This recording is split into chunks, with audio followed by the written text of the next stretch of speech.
Oh yes, not only am I back recording, but we are back getting results as well.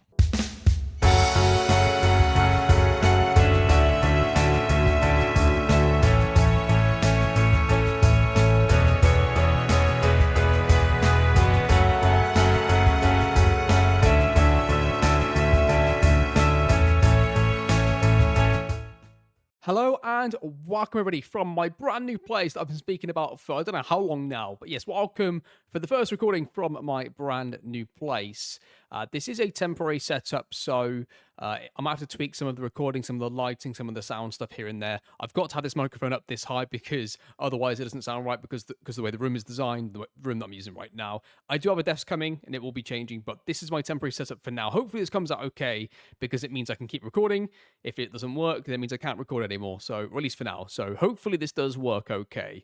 Yeah, apologies for the microphone being so high, but this is the only way we're going to make this work. So hopefully this all comes out okay. So yes, off of camera, you missed some incredible results performances, by the way. Some absolutely brilliant performances. We beat Brianza 3-1. It was the last game that I played at my old place. Then coming into the new place, the very first game of my new place, we beat Bologna 5-1. Now, don't forget, Bologna were top of the league. They were top of the league when we played them here, and we beat them 5-1. Now, they played a 4-2-3-1, which means we played like a 4-3-3 to sort of match them out of possession, and we scored two absolutely brilliant goals. Like, they're going to be playing now as I'm speaking, hopefully if I remember to edit this correctly.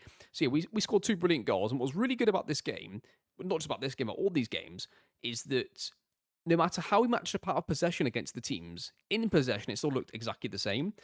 So I think as long as we've got four defenders, two pivot players, two wide players, then two forwards, either two strikers or a striker and a 10, or having them both players 10s effectively out of possession, but attacking like forwards, almost like a mid-block, but with the tactic the way that it is, I think that as long as we've got that basis in possession, we can afford to tweak it how we want out of possession. As long as it still looks like that in possession, I think we're fine. And in this game, we went to like more of a 4-3-3 out of possession. And we were absolutely brilliant in the game. We were fantastic. We absolutely battered them for the whole match, really. They created a bit of XG towards the end of the game when the game was over. The chances were right at the end of the game. Doesn't really matter. We were really, really good in this game. Played really good football. Scored some incredible goals. And I was really, really proud of the team scoring 5 and winning 5-1. It almost felt like a little bit. It was a bit like the games before on camera in the last episode where we played really, really well, but we didn't quite get the results to reward us for the play that we had. And I felt like we got our rewards in this game here. And at this time, Bologna were undefeated on top of the league. So big win, 5-1. Best performance and result of the season combined? I probably would say so. So there you go, 5-1. We followed that up with a big 0-0 draw at home to Inter. This was a really, really good performance out of possession. Now, they got again some XG towards the end of the game, but trust me, earlier in the game, they really struggled to play out. Again, we stopped them playing through the centre. Their pivot was taken away. Their centre and field players were taken away. The only time they really got through was one was a long ball over the top, and Thuram ran straight through past the centre-back. It wasn't anything built up. And the other time was like, played it to the wing-back got across, something like that. But their main chances came from things that had nothing to do with us stopping them playing out, which was really, really good from us. So I was really proud of the team for this one too. We then played against Parthenope. We drew 1-1 against Parthenope, and they, this game was unbelievable, really, because we went 1-0 down. Then we got a player sent off, and I thought, okay, well, that's it. Game's gone. Is what it is. We went to a 4-2-3-0. I moved the striker to the 10 position. Facundo went to left back, and it was a 4-2-3-0. And we kept it close for quite a long time. And I moved Tresoldi, who was playing as a 10, back up to striker to play as a pressing forward support. Now, the reason I did that was he could still defend like a number 10 out of possession, and drop onto their pivot player, play like a number 10 out of possession. But then in possession, he can now be more of a striker, more of a focal point, try and be a bit more aggressive with his positioning. And that's how we ended up scoring the goal. We got the goal, got the 1-1 draw, and if you look at the XG, that's just incredible. First season away to Napoli in Serie A to get an XG of 1.83 versus 1.84 is incredible. First season Serie A after promotion, that is an incredible amount of XG to create for and against them. That shows just how well we played in terms of the chances created and chances given up. Then throw into the fact we got a red card on 38 minutes. It was absolutely brilliant. So another brilliant performance from the boys. Really, really good draw for us to get. And that led us into then the cup game that we won as well. We beat Brianza as well, 3-1 before that was off of camera too. So a really good period off of camera for us. And it leads us nicely into today against Juventus and against Parma, and maybe Udinese, or maybe we might do one more game in January. So in today's episode, it's going to be Juventus, it's going to be Parma, and then it's going to be the January transfer window to see if we can get any business done. If there's no business at all, it'll be 3 matches, maybe 4. If there's loads of business, it might just be the 2 in the transfer business, or it could be 2 transfer business, finish off with a game. Not entirely sure. Guaranteed 2 games, maybe 3, maybe 4. It all depends on the January transfer window business. But right now we have no money. The board haven't indicated they're going to give us any more, but we'll see on that. I'll try and get some off them here in a second. So we'll try our best to get some money off the board, but that is the current state of play right now. And your league table looks currently like this. We are currently in 11th position. We have got 23 points. We are currently only 5 points off of Europe, and we're also only 9 points off of the relegation places, again, because so many teams are beating each other in that sort of like 18th to, I don't know, maybe second bracket. I mean, there's not that many points separating those teams. 16 points separating 18th and seconds, I guess, feels fairly close. I mean, if you look, 9 points separates 15th to second. 9 points after, 17 or 16 games, depending on who you are. That's really, really close. So we need to be careful that we don't get dragged into a relegation fight. We've done pretty good. Again, looking at the goals scored, we're pretty much mid-table for goals scored. Then goals against, we third best. We've got the third best defensive record, joint third best with Inter. That's really, really impressive. I didn't really expect that, to be honest, but I guess in these games where we do matchup formations and stuff, we do a really good job of it, and we do stop teams creating chances against us, so that's really impressive. I'm really happy with that. I'm surprised as well that it's still doing so well, but there we go. We are the third best defensive team so far in the Serie A, which is brilliant to see. So yeah, today's episode, Juventus we're going to play against now, we're going to play against Parma afterwards, and then we'll probably do one more match plus the January transfer, because I don't think we're going to get anything from the board, but we'll see. Finances are currently looking like this. Who is it? Ellertson, I think. Ellertson said he wanted a new contract. He's already got a contract to 2027, so I wasn't really that interested in doing it. And then he wanted 34 grand a week. So I said, no, you're not getting that. So he's just unhappy right now. He wants to be transferred. So like, if we get £15 million for him, I mean, you've got to let him go, right? You've got to let him go. He's really good, but I feel like that we could probably get away without him and maybe reinvest that money. We could probably buy a replacement plus one extra player for that, I would have thought. So, I don't know. We'll see. But, yeah, it looks pretty good.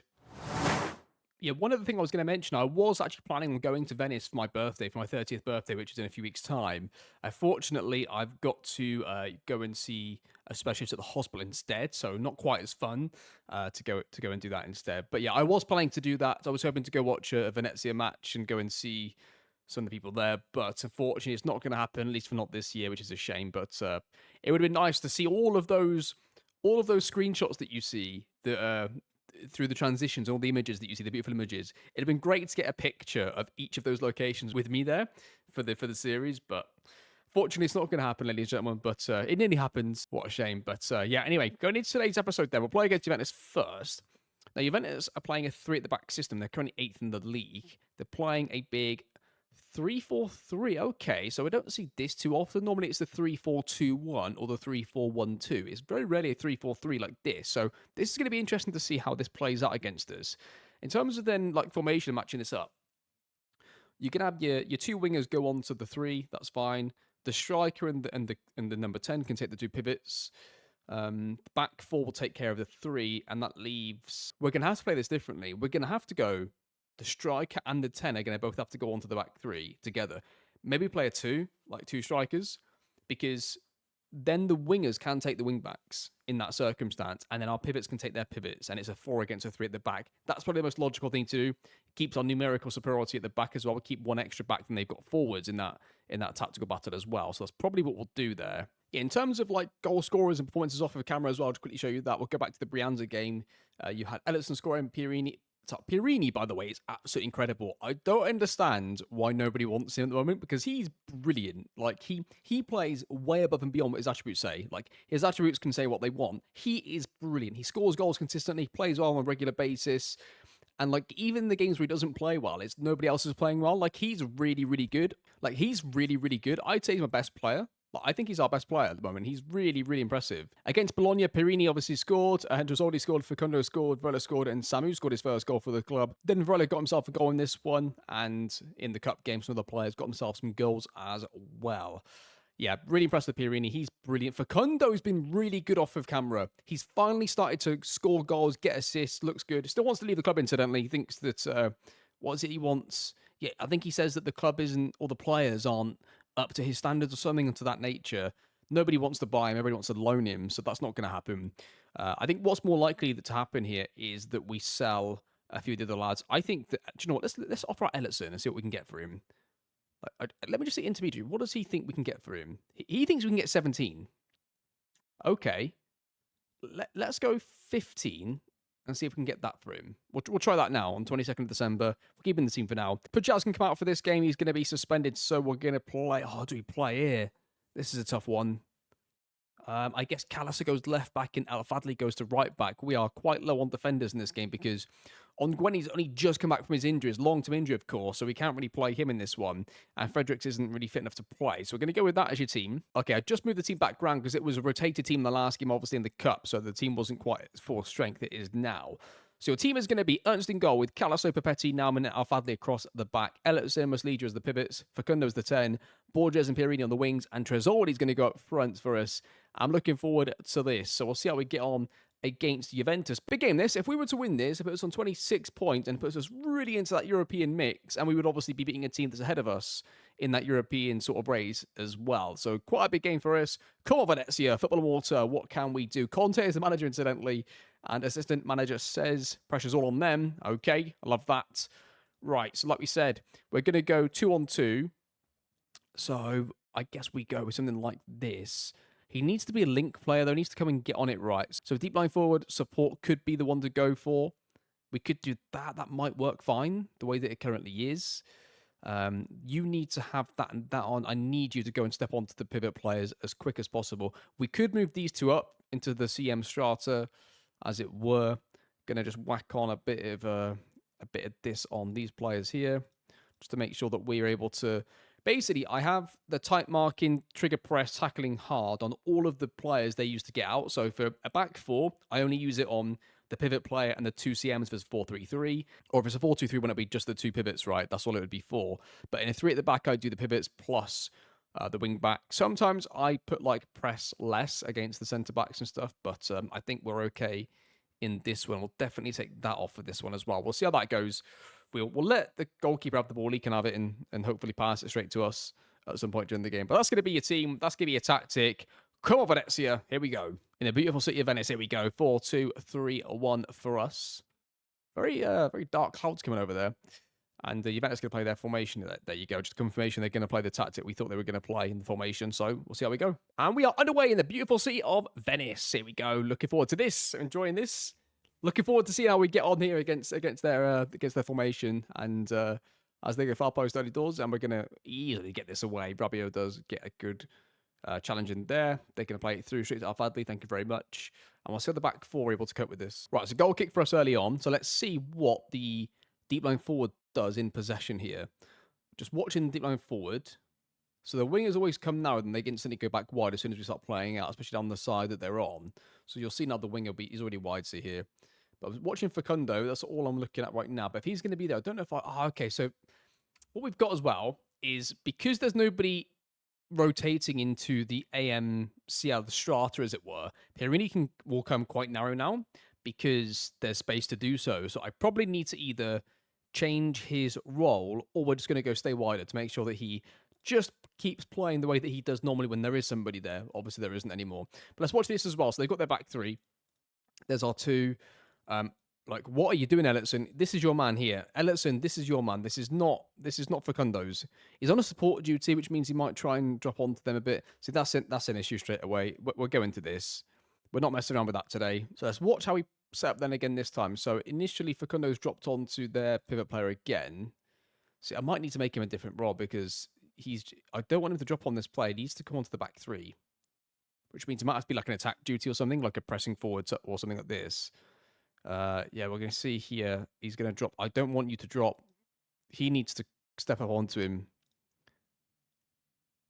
Right. problem there. It's a problem because you've got 1 against 3. It just gives them so much time and space to get out. If the winger is going to occupy the fullbacks, this is a problem for us. We need to solve this issue. So, I mean, Ellison could go up to support duty. You need to come off of this. Maybe we go to that. I mean, I could man mark the centre back with Facundo to make sure that he really does adhere to that, but we'll try to avoid the man marking stuff when we can. If it's really extreme and there's a situation in a game and a tactical setup where we feel like we have to do a man marking job, we will. But I'm going to try and avoid that for when I can. Really, he's going to play it straight into Maslija. Takes a touch, plays it across to El Fadli. El Fadli is now going to turn and play it back to Nauman. Nauman plays it in to Borges. Crosses it first onto Facundo at the far post. Never going to get there. But let's see how we set up now against them when they press. So you can see now Facundo isn't naturally looking to drop onto the CDM, although Ellison has dropped pretty far as well. But yeah, this is just not acceptable. I just don't know why they're sitting so far off. Okay, goal kick for Juventus. Let's see how we set up here. I've now got the man marking set, so there should be no more of this. He's getting out. So Ellison's going to stay on Fagioli here, and then you're going to see Musli just stepping onto Rabiot once it's taken. So let's step up, please. Okay, we're just going to stand off them and let them get it. What are we doing? Well, some might say that you've lost your head at this point, but I'm going to try it. Why not? Okay, the goalkeeper's got it for Juventus. They're going to try and play out. So we'll see how the players play now in possession. Right, okay. Please don't let him get on the ball. Please do not let him get on the ball. Ellison, I swear to God. Right, okay, that's fine. He's sort of hidden right now. Gonna let him get on it, are we? No, good. Okay, stay on the pivots. Stay on the pivot players. Don't let them get out. I don't care if they get out here for now. For now, I don't care about that. I just want to watch the pivot players. Well, I guess one success is they didn't get out using the pivots, but they did get out anyway, and they should have scored probably. Let's just watch what they did again. I mean, the winger. So, I mean, what I would probably do here for Borges is make him a support, probably both wingers, so they drop onto the wing backs more, and they don't go to engage the two centre backs, the outside centre backs more when they're pressing. They'll just focus on the wing backs now and let the two forwards go and deal with that. We've just turned over the ball. Let's watch how we deal with this in transition and out of possession here, as they're going to get the ball into Chiesa. Just watching my pivot players really seeing where they're defending. Oh my goodness me, he's got to be offside, right? I think this is offside. It is offside. But I just want to see again the recovery runs then from the boys playing as number 10s. I don't care what they do in possession. It's what they do out of possession. Let's watch the recovery runs where they go to. Where do they pick up their defensive position here? They're okay here. They're okay still. I mean, Ellison, yeah, okay. I don't know. I mean, it was a good bit of movement, I guess, for Rabiot to get free, but I don't know. We'll carry on, see how it goes. Okay, I've decided that the only way to get around this is to just have us deal with their pivots with 2 players in the AMC strata like this, to have 1 player spare in the middle, and then have 1 against 3 with the striker, and to just not engage the goalkeeper, and I guess not engage the centre backs really. We'll let the centre backs have it, right? They can just have the ball. We'll just trigger press never on the 3 centre backs. They can have it. They can have the ball whenever they want. Never. They can bring it out. And we'll just have Trezori float around, just sort of try and lock them into one side, and then be ready for the counter if we get it. And the 2 wingers can really fall back onto the wing backs. That's really going to be their job. I guess we could go with 1 more attacking this side. We can go maybe more attacking this side than that side. That should balance out pretty well. Let's go with that. Free kick right before half time. Goes to far post. Headed away. Nauman's going to get to this. He's got Borges on the edge of the area if he wants to use him. Borges gets it, takes a touch inside, drives inside, gets his shot away. Far post. Oh, I don't know what was happening there, but we've missed it. Late throw right before half time. They're going to get a chance from this. Juventus going to try and cross it now. Ellison does win it, plays it to Maslija, to Facundo. Facundo plays it into the striker, doesn't get there. It's going to be a highlight for Juventus, you'd have thought now. Very likely to be their highlight at this point. Chiesa just goes straight through the middle. Oh, no, maybe not. Maslija gets it. Go on then. Counter attack. Here we go. Right, this is it. This has got to be a chance for somebody because this highlight is so late, right before the final whistle, right, the first half. Avadli gets it, plays it across the Borges. Borges gets it. Bit of time. Goes inside, beats 2 players. Plays inside to Ellison. Ellison gets it into Maslija, into Borges. Borges goes wide. Plays it back. Shoots. And it's a goal. Muslica gets the goal. And it's going to be 1-0 to Venezia. What a goal it is. 1-0. It's a really nice move, but it's also a very good end to the move. Like the way that we executed it at this point here. First time shot. Quite central, but we don't care. 1-0. Corner for Juventus. Whipped in towards the middle of the goal. It's headed away. Edge of the area. I mean, got in. 1-1. Oh, the goal's been disallowed for offside. There must have been somebody in the goalkeeper's eye line. There must have been a player inside the goalkeeper's eye line because it's been given offside, but it was a shot from distance, so that must be what it is, and it's going to stay 1-0 to Venezia. We're still going to make our changes anyway. Ellison gets it to Borges. Borges right-hand side to Samu. Gets tackled, goes across, Sensi shoots, and he scores! The substitute has scored. That is going to be 2-0 to Venezia against Juventus with our first season in this Serie A. We are doing really, really well, and our tactical plan has worked. It looks like yet again. There's a long way to go still, but that is 2-0. Okay, Juventus play out for the back. Got to stay on the pivots, lads. Got to stay on the pivots. They're getting out for the... I mean, that's the one thing they shouldn't be able to do. It's the one thing they shouldn't be able to do, and they've got through, and they're going to score, and it's going to be 2-1. It's like, it makes me want to do this, right? It makes me want to go and just have two pivots like this again, right? And then go, okay, just... We'll have nobody goes on the back three. The back three can just have it, and we'll just sit off like this. Oh, maybe you do that, actually. Maybe you do that. Having the three players in the middle should combat that pretty well, I would have thought. Go mid-block. Nobody presses the defenders. Let's go with that. There's a late set piece for Juventus. They're going to play a free kick in. Are they going to cross it in? They play it short. That's never a good sign. Locatelli gets it. He's forced back, but they're going to get a chance, aren't they? Play it into... Oh, I tell you what. It was close. The last highlight of the game, potentially. Varela goes through. What's he going to do? Goes wide.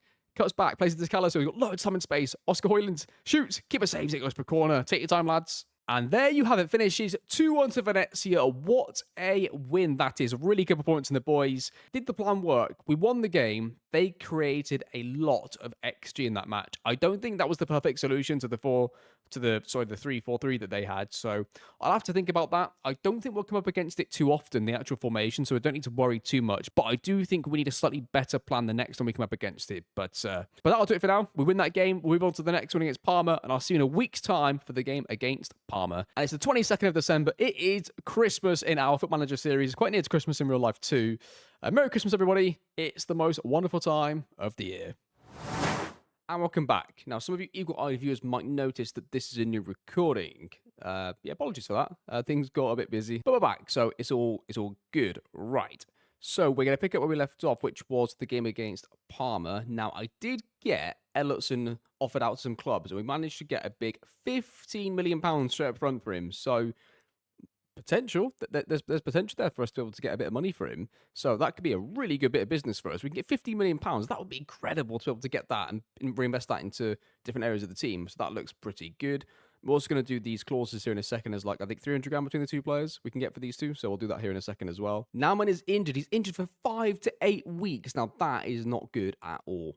That is not good at all. Broken toe, 5 to 8 weeks. Probably our best defender, but definitely one of them. So that is not good news whatsoever. 5 to 8 weeks for our best player, at least in defence. Not great. Ongueni's just come back from injury, so it could be a case of just one in, one out, at least in terms of on paper. I don't know if the team's going to keep playing that way, but like keep playing at the same level, but we'll try it.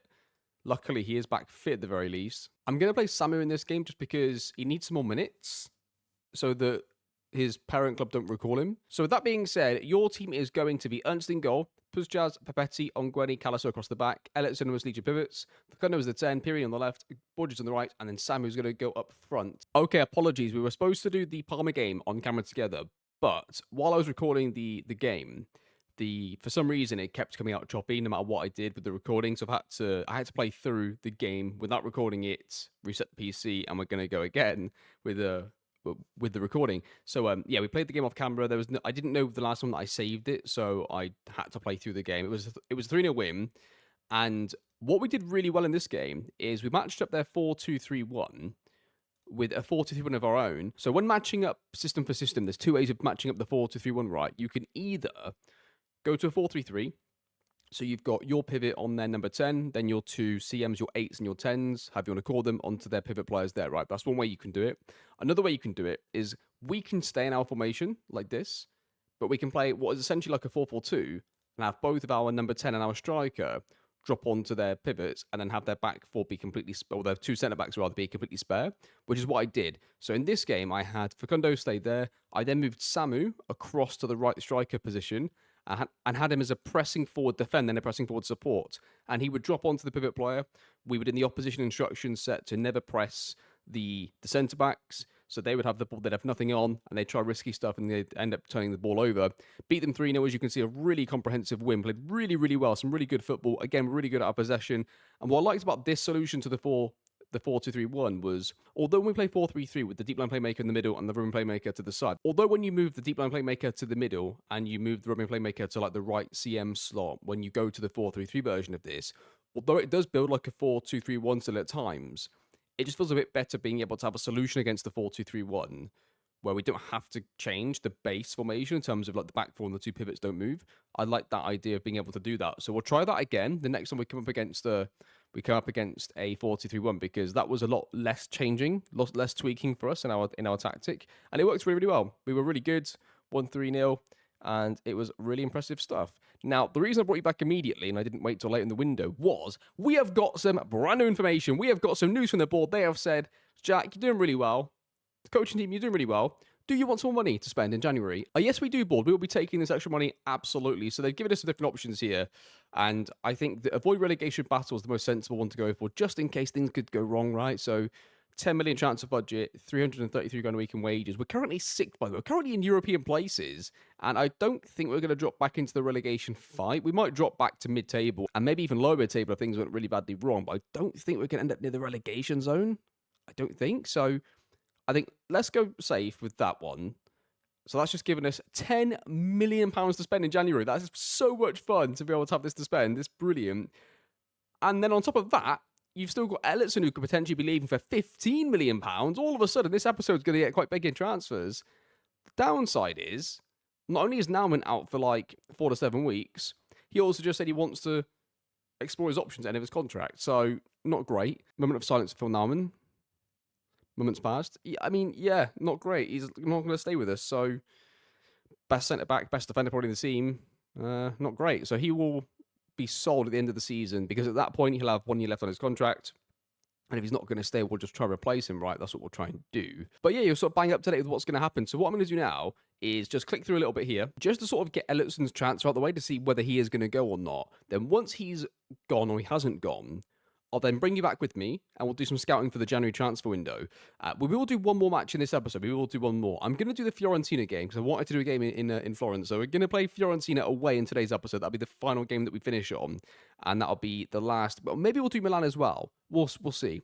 We'll definitely do Fiorentina. We might do Milan and we'll conclude the transfer window. Maybe we should do both.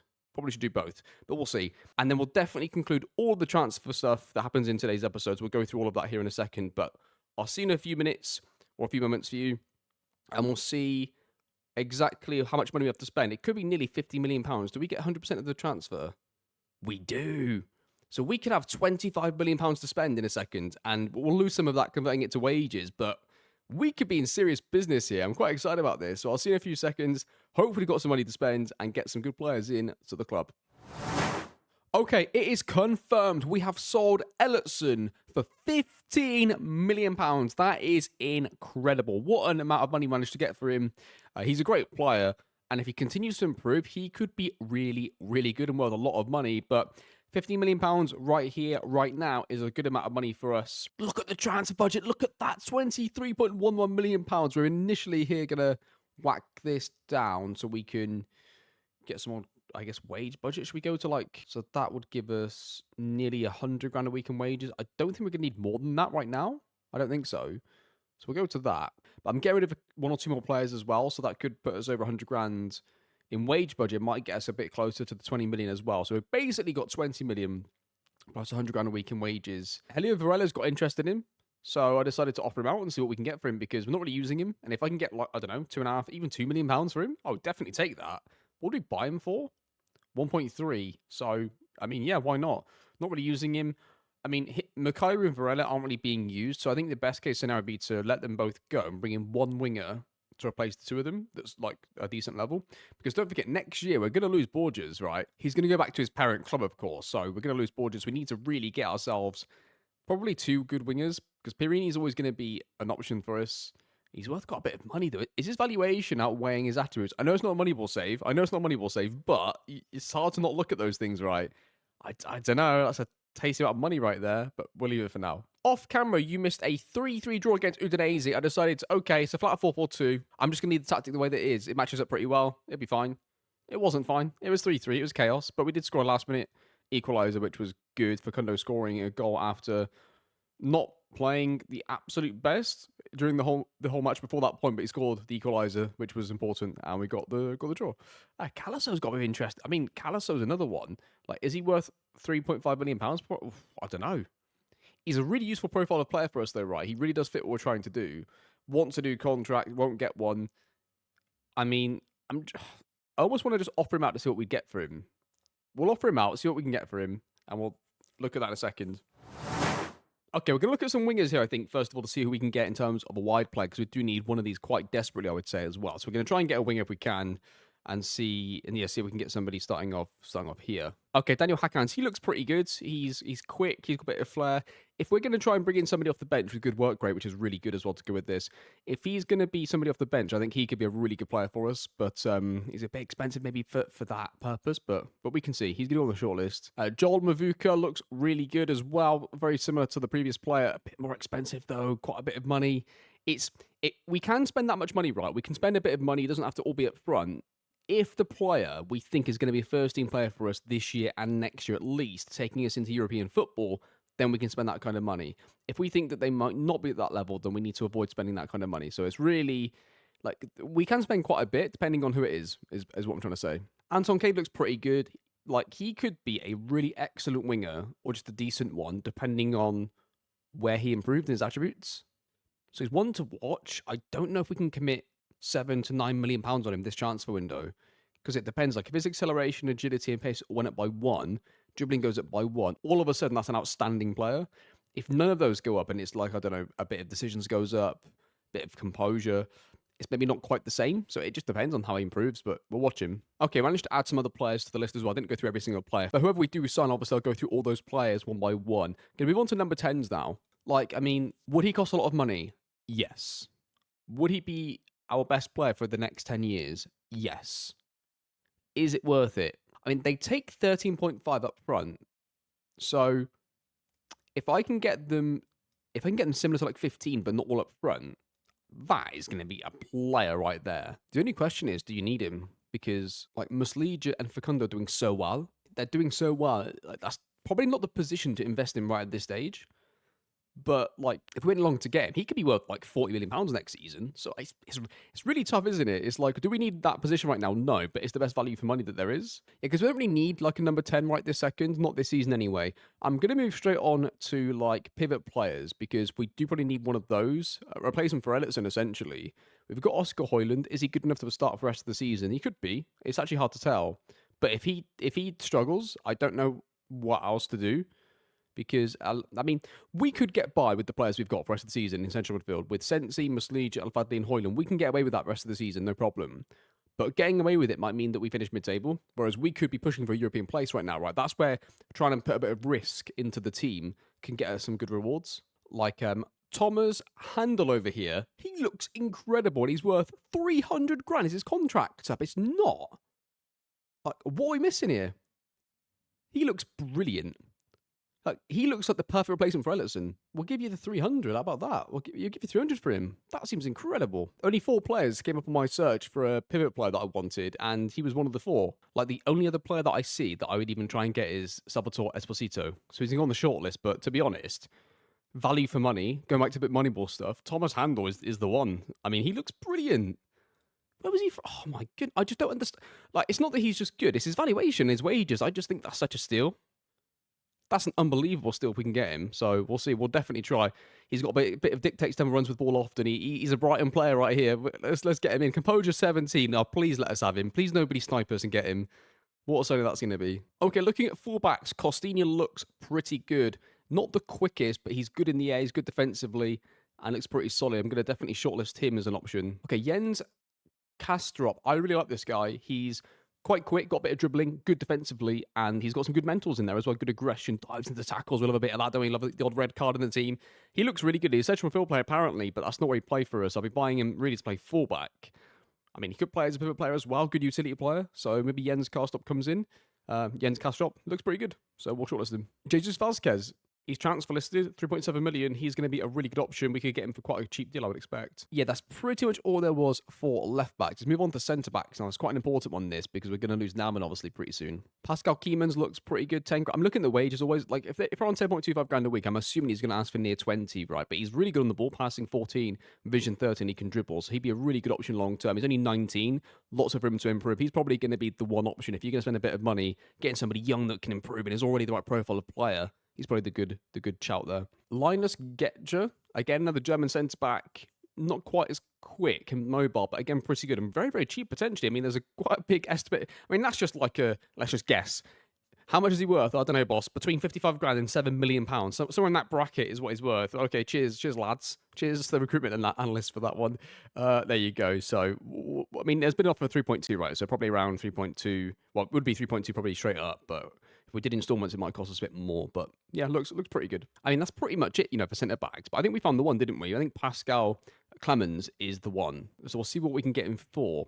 So we don't need to keep spending installments on players. Like right now, we don't need to do that at all. So let's see if they were to take 5.5. They'll take something close to it.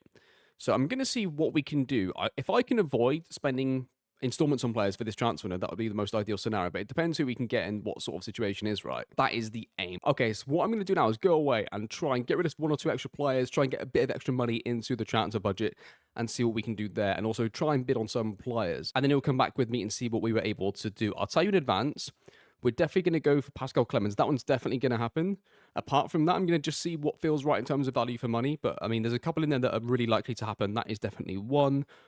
I will at least try and speak to Costinha and see what sort of wages he wants. I think likely Asan will be somebody that we have to try and go for. His will be in installments, but everybody else will be straight up if we can. But that's what we're going to do. So I'll go away now. I'll definitely play this game off of camera and the Parthenope game, and you'll come back and join me right before the Fiorentina game, and we'll definitely do that one together, and that might be the last game of the episode. We'll see how things have gone. I'll see how this looks like it might look in terms of minutes and hours for the episode. It shouldn't be hours. This should be under an hour easily, but yeah, we'll see. Anyway, okay, I will see you in a few weeks' time then in the game, and hopefully we've got ourselves another win in the league, and hopefully we've got ourselves some brand new players. Okay, welcome back. We have signed some incredibly good players off of camera. We have managed to sign the following. Managed to sign Thomas Handel for £500,000. That is all we spent on him was £500,000. What a signing that is. Then you've got Pascal Clemens, who comes in for £7 million. Really good centre-back. None of these have percentage of the next sale, by the way. These are all players with all their payments. Well, it's not all up front, but there's no percentage of the next sale, which is quite important for us. Asan might have had a little bit of percentage, maybe 10%. But Asan comes in for £15 million. As you can see already, his valuation's got up quite a bit. So he's going to be a really, really good player. Could be one of the best midfield players in the world. Managed to get him into second season at Venezia. Such a good player to bring in. He's probably going to play on the left for a little bit for us in the first season, while we've still got Facundo and Maslija playing so well. But he comes in £50 million.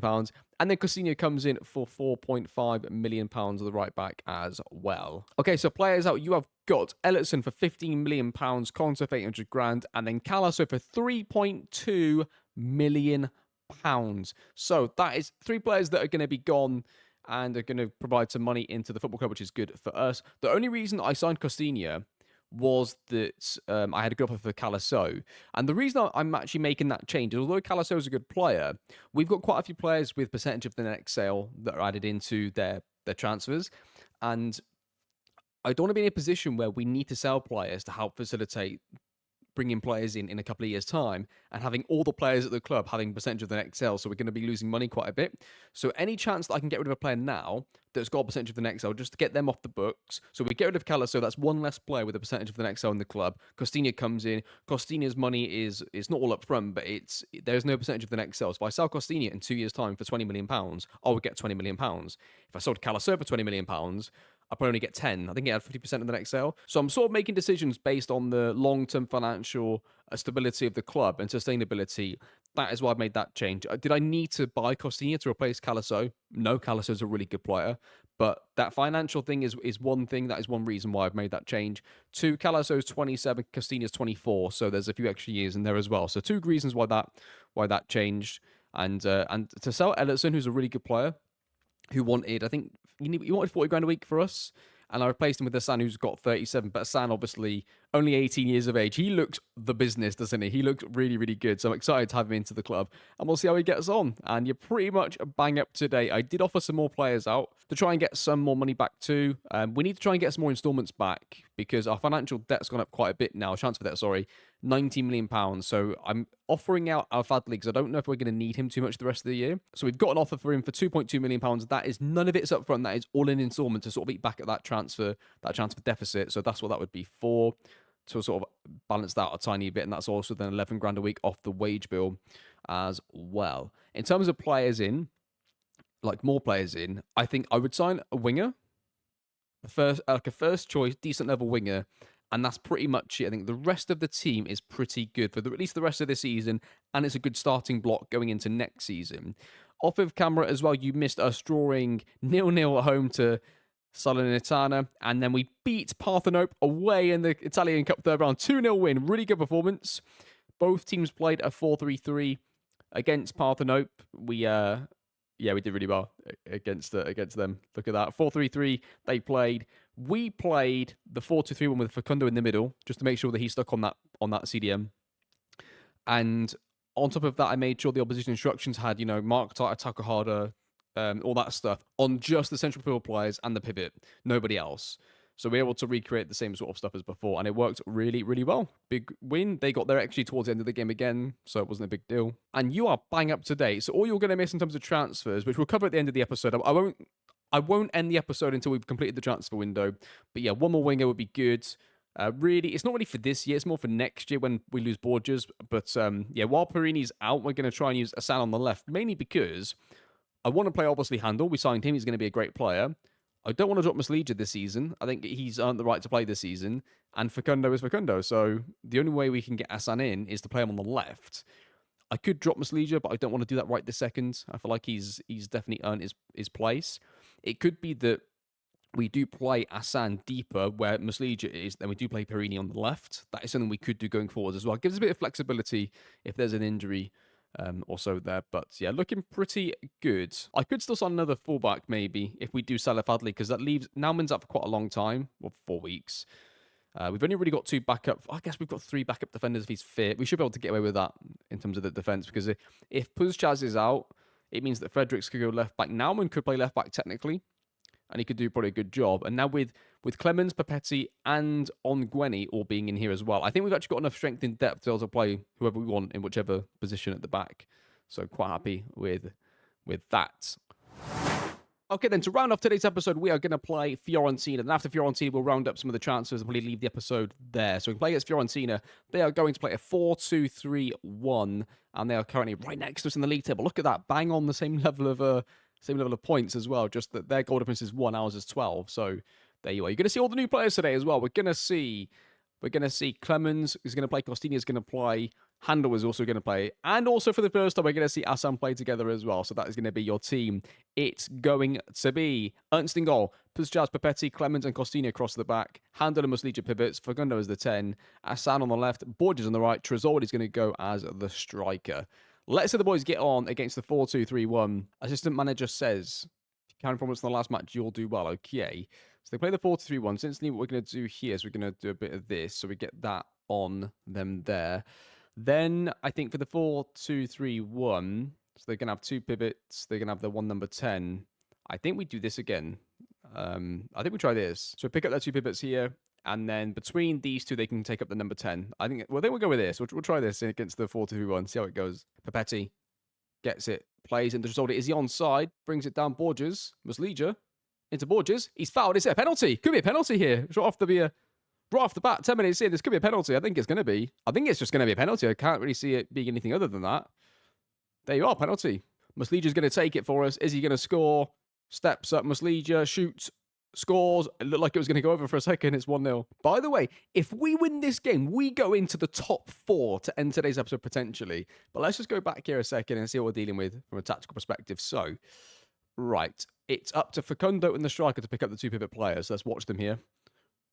So we've got 1 marked. What are we doing, Facundo? We need to get on here. Get on here.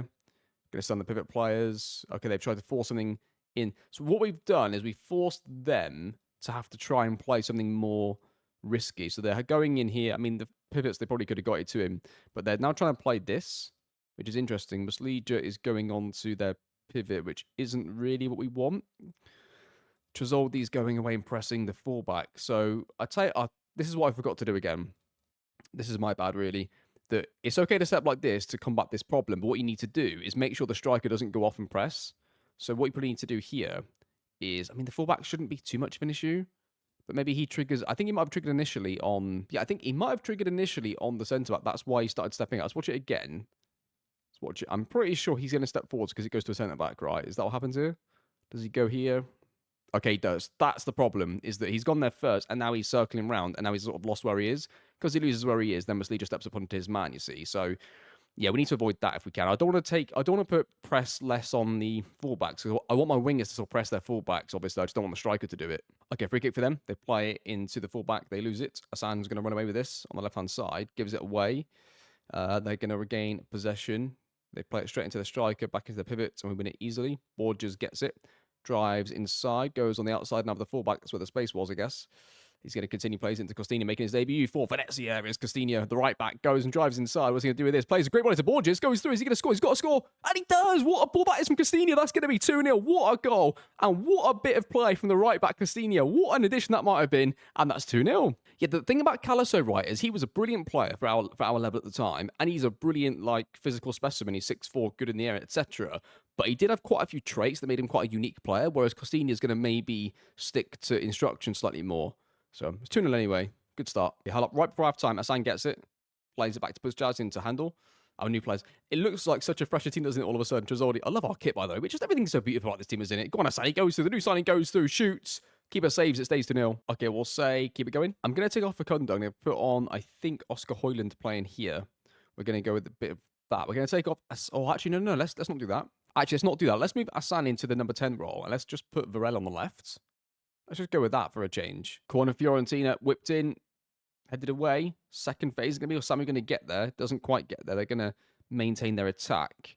They're going to, I think, get a chance here. We're going to win this. They're going to get a chance. Is it going to be a goal? Headed towards goal. It goes in. It's 2-0. That's a bit disappointing. Okay, goal kick for us. Quite a late highlight this. I was about to go defensive, but it's all let's trigger before we play short from the goal kick and nearly get ourselves caught, but we get away with it just.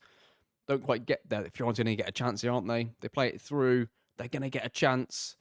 It's 2-2. Devastating. They don't deserve that. 2-2. Okay, I've just noticed they've gone down to 10 men because of an injury. So we're going to go all out attack here and try and get the win. So we've just gone all out attack. Try and hope to get ourselves another goal. Samu gets it, plays it into Hassan to handle. He goes wide. Is he going to play it to the left back? Oh, it gets to Fredericks, to Borges. Shoots. Oh, what a finish this is for Borges. What a goal. That is going to be 3-2. Let's watch this strike again. What a strike. Some of the new players linking up yet again in this goal. And Samu drives inside with it, plays it into Hassan, plays it into Handel. The two new players linking up, plays it, or gets a bit fortunate. Goes to Borges, shoots, goal, 3-2. Late highlight, Handel's going to take the set piece, whips it in towards the far post. We headed towards goal, gets headed away. It's gone up in the air. We're going to get to this. Varela brings it down, plays it across. Goal goes to Samu. Big Samu heads it in. That's going to be 4-2. That's game over. Last highlight of the game, I would expect here. Costina's going to get it. We'll talk over it in case it's a goal. Varela's going to get on the right-hand side. Plays it across to somebody now. Plays it across to Samu.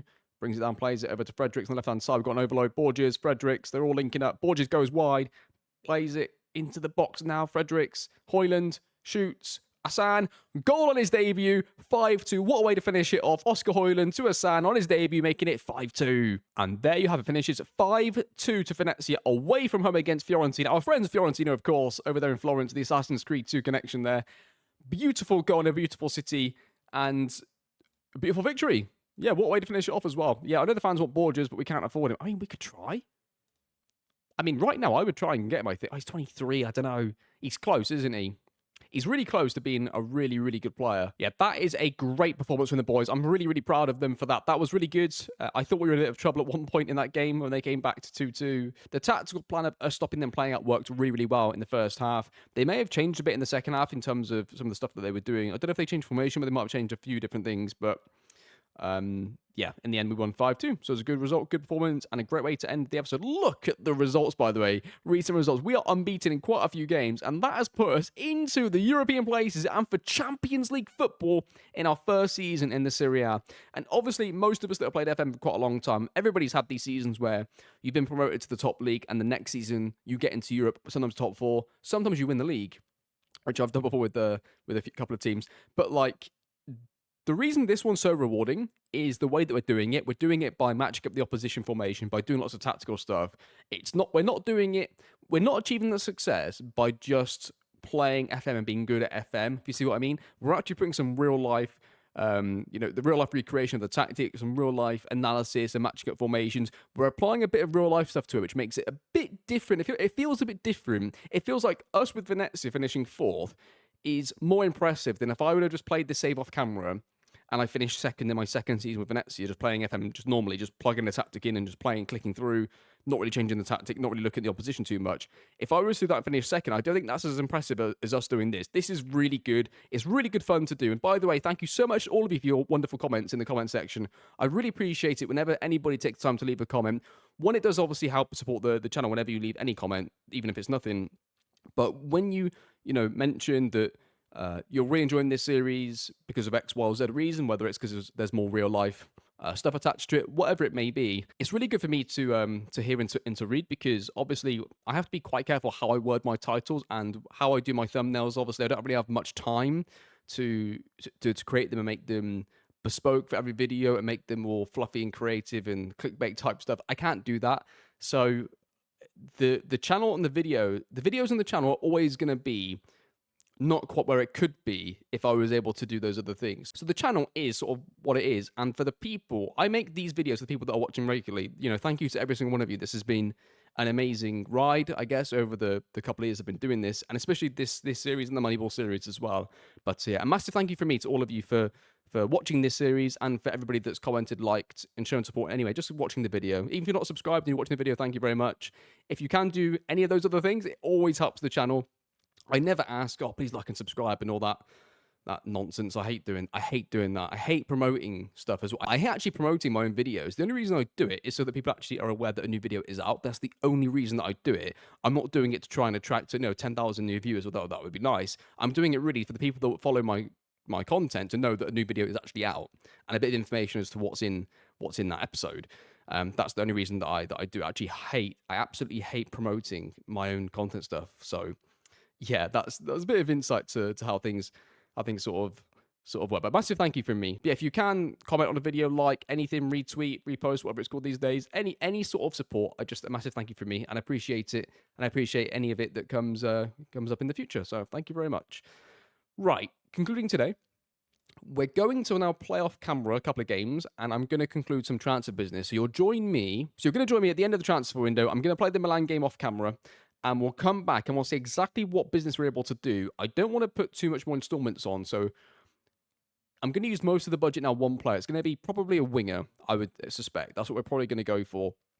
Try and get a winger in and see if we can do that. But if there's nobody that's really good value for money, I might just not bother for now and leave the 4 million, whatever it is, until maybe like February, March, April, where we could try and buy a player using this year's budget, but for next season. So have it scheduled for the player to join in June or whenever it is. Maybe that's what we'll do if there's nobody really good, because I think wasting 4, 5, 6, 7, 8 million on a player that's pretty good but not really worth the money, that's a kind of disastrous move for us right now.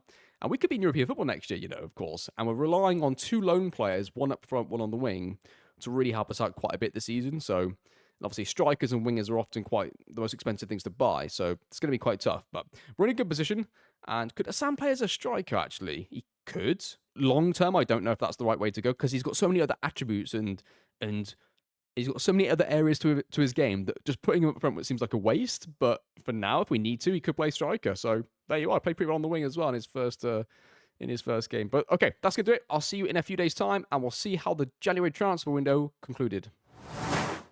Okay, transfer window is closed. Let's see what we were able to do in the last few days of the window. So in terms of players out, there are two. Makaru goes out for 950 grand, and then Al-Fadli goes for 2.2 million pounds, which is a pretty good bit of business there, I think, between the two. And then players in, or player in, we managed to sign Samu for £4 million. £4 million up front, £5.75 million in total. No sell-on fee, no nothing. What a player to bring in on a permanent basis.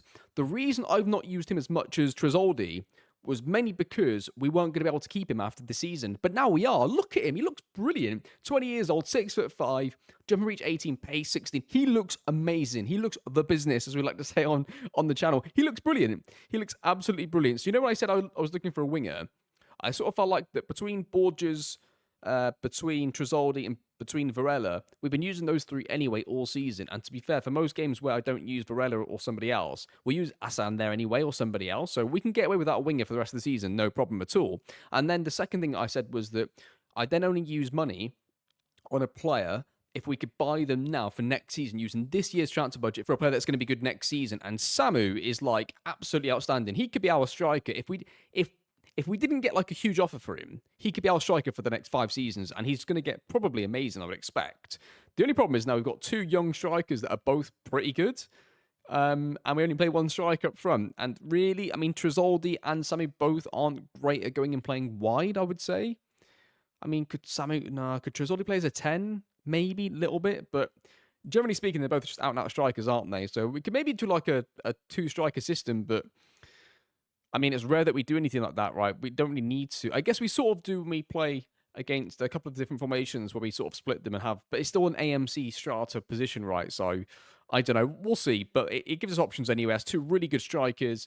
It could mean that we could sell Tresoldi in the summer if we get a lot of money for him. Oh, do you know what? I thought that Tresoldi was homegrown because he's Italian, but he's not. But he's not because he grew up playing football in Germany, so he's not homegrown at all in Italy. So that makes it really easy. I thought that we'd need more homegrown players going into next year, but if Tresoldi's not even going to class as a homegrown player, that makes it really easy. I think next year I would likely, if Tresoldi keeps his valuation up, I would consider selling him for a good amount of money to sort of reinvest it into the squad, because he's really good though, isn't he?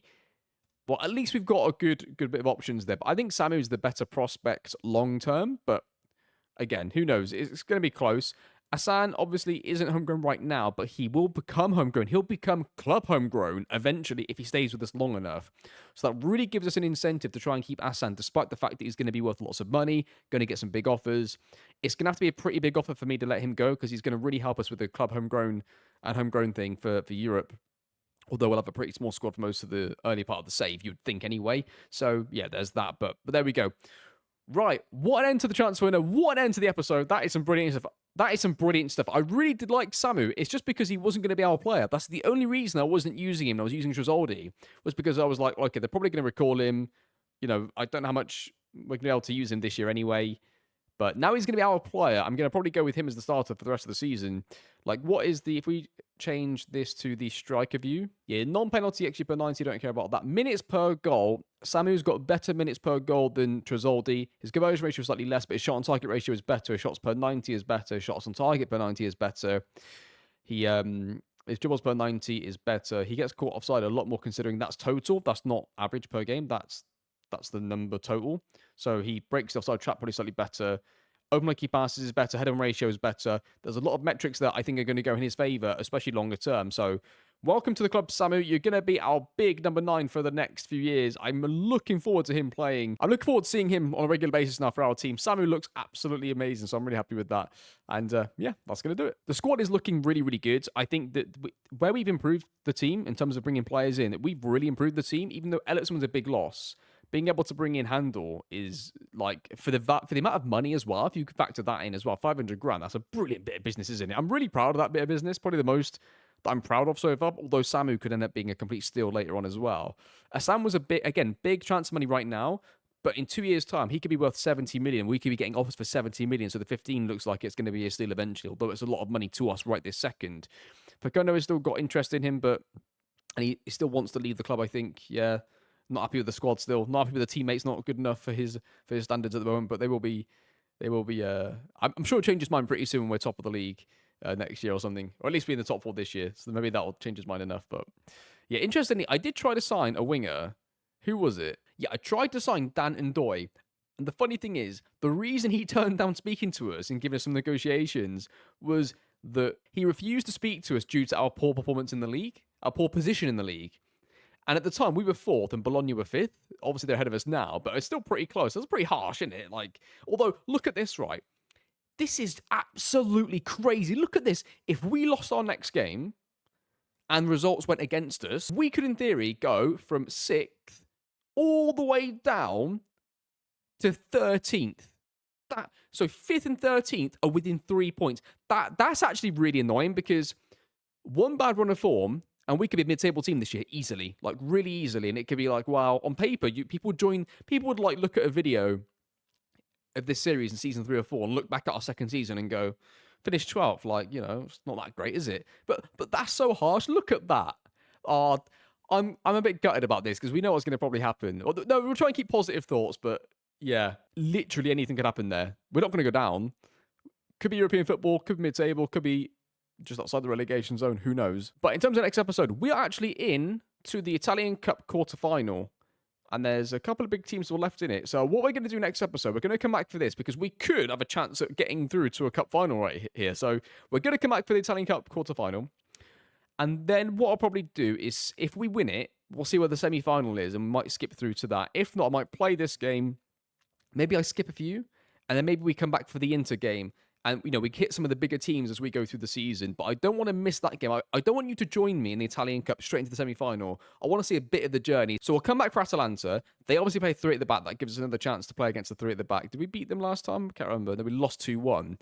So good chance to have another go at them in their 3 at the back in a cup game, which, I mean, our tactical stuff that we do probably is better suited to a cup format, right? So we'll see. I'm excited about us in Europe, especially in the Champions League, being able to do all our creative things. I'm really excited about that. Those big European nights where it's all tactical and you've got the European music, the Champions League music, and you're negating the opposition strengths and you're keeping those tight games. It's going to feel like a proper Champions League experience in this series where normally you play the Champions League games, you set your tactic out and you sort of beat the teams. This is going to be different. It's going to be very, very tactical for us. So I'm really excited about the European aspect of this series later on. We're not there yet. Could be next season. I mean, it could be Champions League next season if things were to carry on. Like, where are we here? Well, 1 point off of 4th. We're 3 points off of 3rd. Only 4 points off of 2nd. We're not going to get 1st, but everybody else is in play. Like, this is exciting, this, isn't it? It's exciting, but, you know, we'll see how it goes. I'm not going to be this positive about things and this excited about things if it all goes wrong. But, yeah, I don't know. We played Milan twice now anyway. Oh, yeah, I don't know if I mentioned it. We lost 3-1. They got lucky again, so is what it is. But yeah, did mention that. They scored like from a set piece and it was a lot of nonsense as usual, as it is against them. Hopefully not play against them in the Cups anytime soon. But there we are. But yeah, next episode we'll start off with the Italian Cup quarter-final and we'll go from there. If we get knocked out, I will likely skip the next 3 games, maybe. And we can maybe then do Atalanta, Parma, Inter, and then maybe Juventus to finish off the episode, so we get through the extra month there. So we get February and March done in the next episode if we lose. If we win, I will try and do the Italian Cup quarterfinal, 1 or 2 games in the middle, and then finish off with the Italian Cup semi-final. That's what we'll try to do if we win, of course. In the next episode as well, we'll go through some of the stats. We'll look at some of the other stuff that's going on in the save. And, you know, we don't want to rush through this season. We're going to take our time. We're going to enjoy the save. We're going to enjoy the scenery of the save and go through all the other stuff. But we'll do that all in the next one. I wanted to sort of like keep this episode a bit shorter and to the point, purely because it's the first episode I'm recording in my new setup here at the new house. And I want to make sure everything looks and sounds okay. So hopefully it all does. Hopefully it's all come out okay. If it does, it means I can stop rattling through the episodes again. I will probably wait until this video goes out, until I even record the next one. I will wait and see how things go. But hopefully you're all enjoying the series. I really appreciate, again, all the supports. And yeah, that's going to do it. With that being said, thank you very much for watching. Hope you enjoyed the series. And I'll see you all, of course, next time.